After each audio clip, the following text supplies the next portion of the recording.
Assalamualaikum warahmatullahi wabarakatuh. Kami dari kelompok 11 Manajemen Sumber Daya Manusia izin mempresentasikan hasil diskusi dari tugas akhir yang berjudul Mengelola Sumber Daya Manusia Global. Izinkan kelompok kami untuk memperkenalkan diri. Saya Erin Rahmawati dengan NIM akhir 195.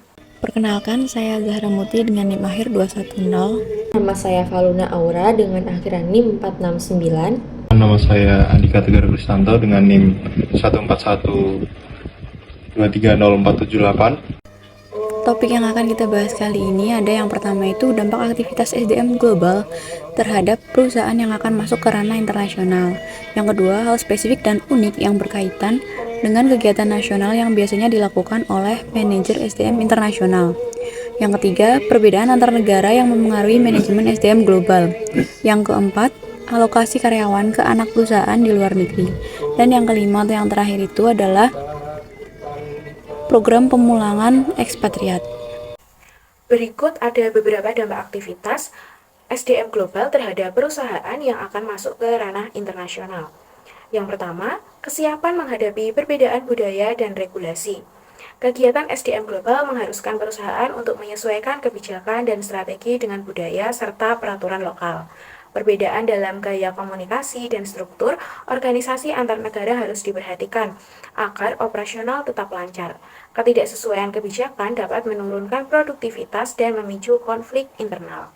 Yang kedua, peningkatan kompetensi dan pelatihan. Perusahaan global yang sukses mengalokasikan sumber daya untuk pelatihan lintas budaya dan pengembangan kompetensi karyawan yang tidak hanya meningkatkan keterampilan teknis, tetapi juga memberikan pemahaman tentang budaya lokal. Hal ini membantu karyawan siap menghadapi tantangan di pasar internasional dan meningkatkan kinerja perusahaan. Yang ketiga, lokalisasi dan standarisasi. Menyeimbangkan standarisasi kebijakan global dengan adaptasi kebutuhan lokal merupakan tantangan utama bagi perusahaan multinasional. Pendekatan terbaik menggabungkan elemen globalisasi dengan penyesuaian lokal memungkinkan perusahaan untuk tetap fleksibel dan meningkatkan efisiensi operasional. Yang keempat, pengelolaan hubungan industri global. Perusahaan yang berekspansi ke pasar internasional harus memahami perbedaan hukum ketenagakerjaan, kebijakan serikat pekerja, dan norma-norma hubungan industrial di negara tujuan. Hal ini mencakup tantangan seperti penyelesaian sengketa, perundingan kontrak, dan menjaga hubungan harmonis antara tenaga kerja lokal dan internasional, dengan tujuan memastikan kelancaran operasional dan mengurangi resiko konflik. Dan yang kelima, pemanfaatan teknologi dalam manajemen SDM. Transformasi digital memungkinkan perusahaan internasional mengelola tim lintas negara dengan lebih efisiensi menggunakan alat kolaborasi berbasis teknologi. Seperti sistem manajemen SDM berbasis cloud, teknologi ini mempermudah pengelolaan data karyawan untuk meningkatkan transparansi dan mendukung kolaborasi lintas budaya, yang sangat penting untuk perusahaan yang beroperasi dalam lingkungan global yang dinamis. Kesimpulannya adalah, aktivitas SDM global sangat penting untuk kesuksesan perusahaan yang berekspansi ke pasar internasional. Pengelolaan SDM yang efektif dapat meningkatkan efisiensi dan daya saing, serta memastikan keberlanjutan bisnis. Perusahaan harus menyesuaikan kebijakan dengan budaya dan hukum lokal, serta berinvestasi dalam pelatihan lintas budaya. Kunci sukses juga terletak pada keseimbangan antara lokalisasi dan standarisasi, serta pemanfaatan teknologi untuk mengelola tim internasional. Tanpa kesiapan menghadapi perbedaan ini, perusahaan berisiko menghadapi konflik dan kegagalan strategi. Memasuki materi hal spesifik dan unik yang berkaitan dengan kegiatan nasional yang biasanya dilakukan oleh manajer internasional. Nah, manajer SDM internasional itu sendiri biasanya menghadapi berbagai tantangan dan kegiatan yang berkaitan dengan pengelolaan tenaga kerja di tingkat global. Berikut adalah hal spesifik dan unik yang dilakukan oleh manajer SDM internasional. Yang pertama itu, penyesuaian kebijakan SDM dengan budaya lokal. Manajer SDM internasional harus memahami dan menyesuaikan kebijakan sumber daya manusia dengan perbedaan budaya di negara tempat mereka beroperasi. Hal ini mencakup dari pengakuan terhadap nilai dan asumsi budaya, yang dimana setiap negara itu memiliki nilai-nilai dasar yang mempengaruhi cara orang berpikir dan bertindak. Kemudian ada adaptasi terhadap hierarki dan otoritas. Yang dimana dalam budaya yang lebih hierarki seperti di banyak negara Asia, manajer mungkin harus mengambil pendekatan yang lebih otoriter. Sementara di negara-negara egaliter seperti Swedia, pendekatan kolaboratif lebih dihargai.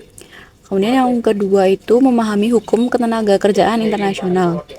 Setiap negara ini memiliki regulasi ketenagakerjaan yang berbeda, sehingga manajer SDM perlu mengetahui regulasi setempat. Misalnya di India, perusahaan harus mendapatkan izin untuk memecat karyawan jika jumlah karyawan melebihi 100. Kemudian di Brazil, pemecatan tanpa alasan yang sah dapat mengakibatkan denda. Kemudian mematuhi standar etika dan keadilan. Manajer juga harus memastikan bahwa kebijakan mereka memenuhi standar etika yang berlaku di masing-masing negara, termasuk perlindungan hak pekerja. Nah, yang ketiga itu strategi rekrutmen dan pelatihan global. Manajer SDM internasional harus merancang strategi rekrutmen dan pelatihan yang efektif untuk karyawan dari berbagai latar belakang. Yang pertama, menerapkan rekrutmen adaptif. Metode perekrutan ini perlu disesuaikan dengan praktik lokal, misalnya dengan cara wawancara dan proses seleksi mungkin berbeda antara budaya satu dengan yang lain. Lalu, pelatihan lintas budaya. Pelatihan karyawan tidak hanya tentang keterampilan teknis, tetapi juga pemahaman lintas budaya untuk meninggalkan kolaborasi antar tim internasional. Nah, yang keempat ini pengelolaan keterlibatan karyawan di berbagai negara. Keterlibatan karyawan menjadi aspek penting dalam manajemen SDM internasional karena dapat mengembangkan program keterlibatan. Nah, manajer perlu merancang program yang meningkatkan keterlibatan karyawan sesuai dengan nilai-nilai lokal. Hal ini bisa meliputi kegiatan sosial atau program pengembangan profesional yang relevan dengan budaya setempat. Kemudian, memfasilitasi komunikasi efektif. Dengan membangun saluran komunikasi yang efektif antara karyawan lokal dengan manajemen pusat, itu sangat penting untuk memastikan semua pihak merasa terlibat dan dihargai. Kemudian yang terakhir, itu ada penempatan ekspatriat. Penempatan karyawan asing atau ekspatriat ke lokasi internasional juga menjadi tanggung jawab manajer SDM global, yang dimana untuk menentukan kriteria penempatan dengan memilih individu yang tepat untuk penugasan internasional memerlukan pemahaman tentang kemampuan adaptasi mereka terhadap budaya baru serta keterampilan profesional mereka.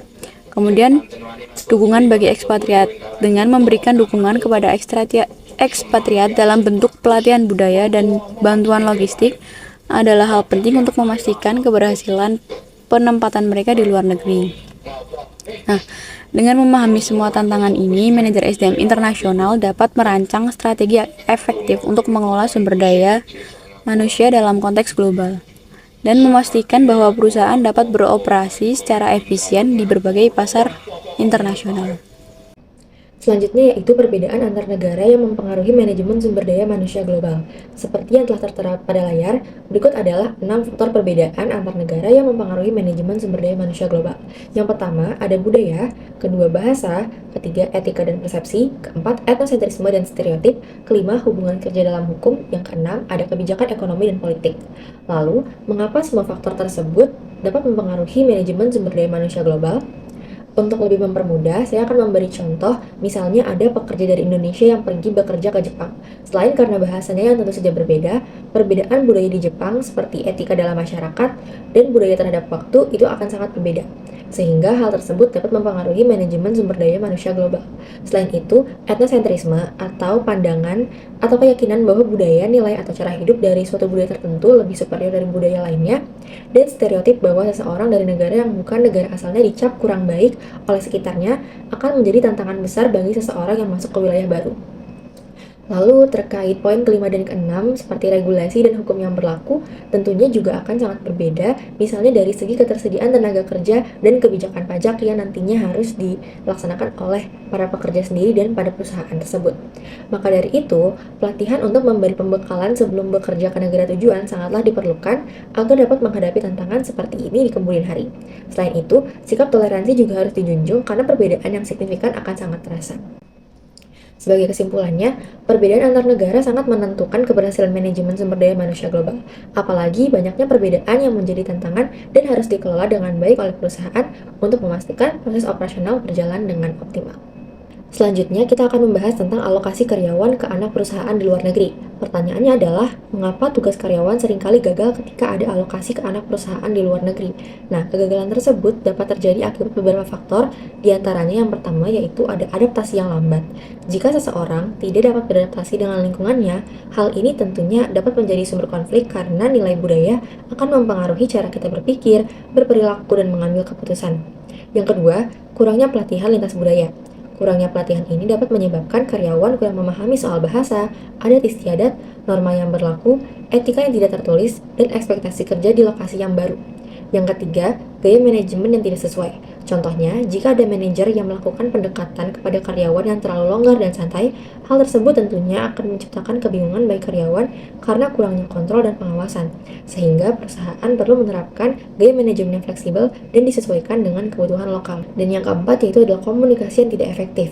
Selain dari terbatasnya kemampuan berbahasa asing, kurangnya transparansi dan keterbukaan dalam pemahaman visi dan misi organisasi dapat membuat karyawan merasa tidak memiliki arahan yang jelas, sehingga dapat mempengaruhi kinerja secara keseluruhan. Lalu, kembali ke pertanyaan di awal, mengapa tugas karyawan seringkali gagal ketika ada alokasi ke anak perusahaan di luar negeri? Maka jawabannya tentu karena adanya ketidaksesuaian antara budaya perusahaan induk dengan budaya lokal anak perusahaan yang mempengaruhi cara karyawan bekerja dan berkolaborasi yang nantinya dapat berdampak pada produktivitas dan efektivitas tugas mereka.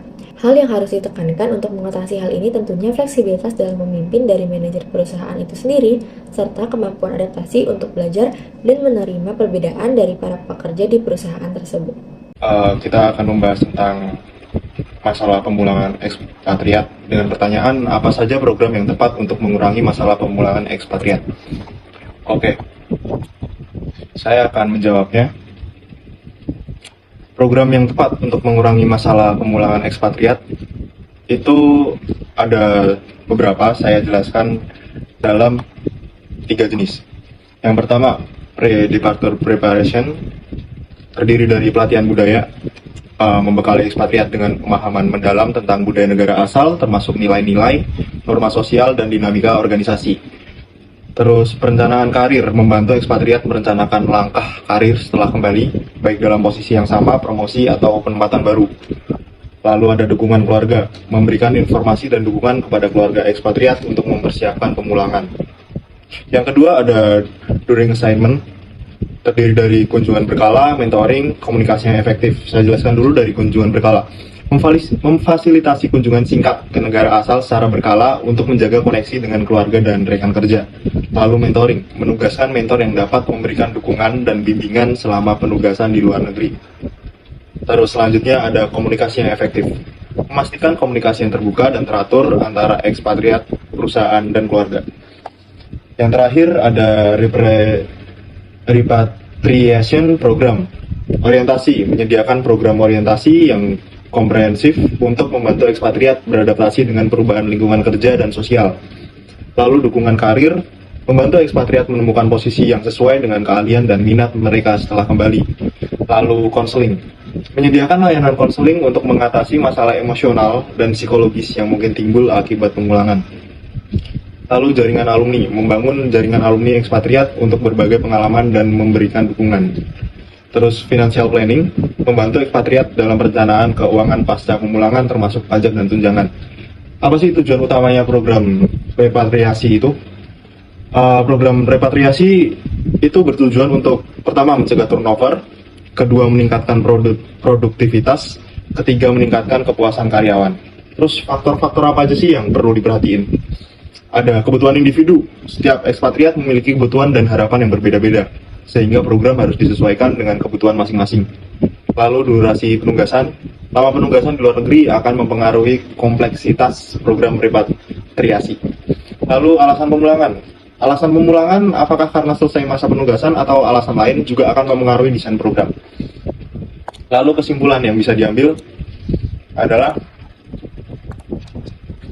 program repatriasi yang baik adalah investasi jangka panjang yang dapat memberikan manfaat besar bagi perusahaan dan ekspatriat.